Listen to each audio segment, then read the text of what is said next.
This is the video for finding the vertex of a quadratic function algebraically. At the end of this lesson, you will be able to identify the axis of symmetry and the vertex of a quadratic function algebraically.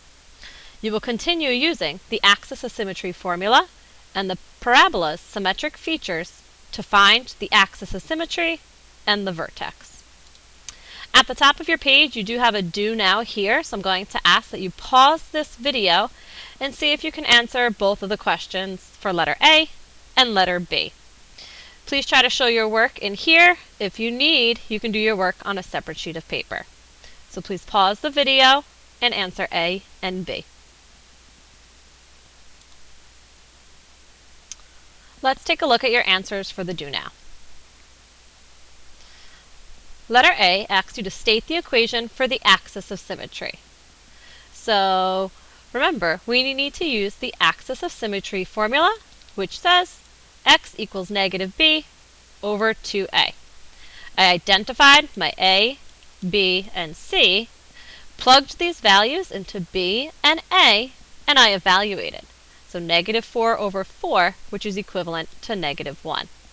Therefore, my axis of symmetry equation is x equals negative 1. Letter B, will the vertex be a maximum or a minimum value? Well, remember, if we were to graph this, the leading coefficient here is 2, it's positive, so we would have a parabola that opens upwards. In this case, remember that the vertex is at the bottom, so it would be a maximum value. Okay, so this is a little bit of review. We are going to use this piece to help us out in tonight's lesson.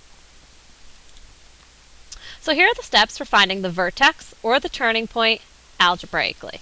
And we're going to take our notes for each step and at the same time be working on example 1. So step 1. In order to find the vertex, we actually must find the axis of symmetry first. Or we're really most interested in finding that x value, which remember will help us out when we need to write the vertex x comma something. So we want to find that x value so we can plug it in or start to get our turning point, the vertex, the x coordinate. So let's take a look at number 1. I notice that it's quadratic, so I'm going to find the axis of symmetry first. I can see here a equals 2, b equals 4, and c equals negative 6. So if you look above in your worksheet, this is the same equation from our do now. So we've already found the axis of symmetry, so I'm not going to copy that work. If you can just draw an arrow down to number 1 to show how you found the axis of symmetry, that would be enough. So we know the axis of symmetry is x equals negative 1. So step 1 is done. Step 2. You are going to substitute this value into the quadratic equation, which means in my equation here, I'm going to substitute negative 1 everywhere I see x. This way, I can find out what the y value is. Remember, g of x is just a fancy way of saying y. So if I plug in my x value, that'll leave me with my output or my y value. Okay, so we're going to take this x value and plug it in everywhere we see the letter x in our function. So we have g of negative 1 equals 2 parentheses to plug in x plus 4 times negative 1 minus 6. Now when we're evaluating this, we could go step by step, or we can also input this into our calculator and have it evaluate this for us. So we are going to input exactly what we have there on our paper, making sure we use parentheses. So 2 parentheses negative 1, raise it to the second power, plus 4 times negative 1. Make sure you're using that negative button down here. And then this time, minus 6. If you hit enter, we should get negative 8. Therefore, when negative 1 is the input, negative 8 is the output. Or, if we go step by step, and I evaluate this, negative 1 squared is 1, times 2 is 2. 4 times negative 1 is negative 4, and then minus 6. 2 minus 4 becomes negative 2, minus 6,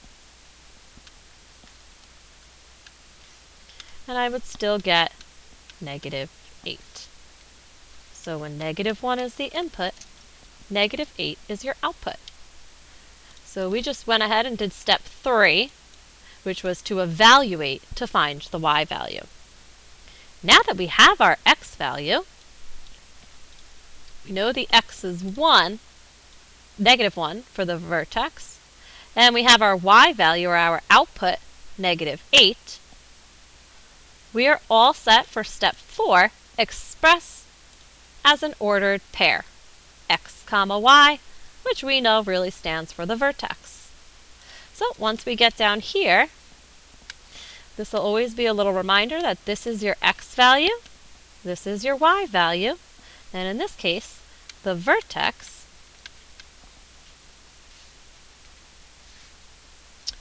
is negative 1, negative 8. And there you go. These are the steps for finding the vertex. Let's try it again when you're ready with example 2. I'm going to follow my notes for each step along the way. So we must state the vertex of this function f of x. Step 1, find the axis of symmetry. So we know the formula. Okay, if you want to jot it down up here to remind yourself in your notes, you may. So we have negative b over 2a. In this case, let's see. I notice a is negative 4. It's the leading coefficient. B is connected to the x term, which is 8, or the coefficient. And c in this case, well, I don't see my constant, which means that c must be 0. Let's plug in our values. Negative 8 over 2 times negative 4. Well, this would become negative 8 over negative 8, which equals 1. So we know that the axis of symmetry, or x's of symmetry, remember we emphasize that to remind us that it's an equation, x is 1. There's our axis of symmetry. So step 1 is complete. Step 2, substitute this value into the quadratic equation. Everywhere I see x, I will plug in parentheses positive 1. F of 1 equals negative 4, plug in the x, plus 8 times 1. I can use my calculator to double check after I do it by hand, so let's see. 1 squared is 1 times negative 4, that's negative 4, plus 8 times 1, well that's 8. So f of 1 equals negative 4 plus 8, that is 4. Let me use my calculator just to double check. I'll clear what I have and input exactly what I had on my paper. So negative 4, parentheses, 1, raise it to the second power, plus 8 times 1. Well, let's see if we get 4. There you have it. So the output is in fact 4. So remember, our goal is to write the vertex. We know our x value from before. It's going to be 1 comma something. Well, when we inputted 1, we found that the output was 4. So here's my x value, here's my y value. The vertex for this function, is 1 comma 4. Okay, so this is how you find the vertex. We're adding on to the steps that we were practicing in the previous lesson of finding the axis of symmetry. So what you're going to do on the back, you will try these on your own. We have here the directions say, for each of the following quadratic functions, you have 3 things to do. Letter A, you will find the equation for the axis axis of symmetry, which we need to do anyway in order to find the vertex. And at the bottom of your paper, you will record the axis of symmetry where you see letter A. Letter B, state the coordinates of the vertex. So you will use this space here, substitute evaluate to find your y value. Write the coordinates of the vertex here for letter B. The last step says to indicate if the vertex is a maximum or a minimum. So you must think about what these graphs would look like and whether that vertex you just found is really a maximum or a minimum value. At this time, I'd like you to pause the video and complete number 3 and 4, and make sure you filled out A, B, and C down below before pressing play to reveal the answers. Please press pause. Alright, I hope you tried 3 and 4 on your own and have A, B, and C filled out down below with all of your work. Let's take a look at number 3 first.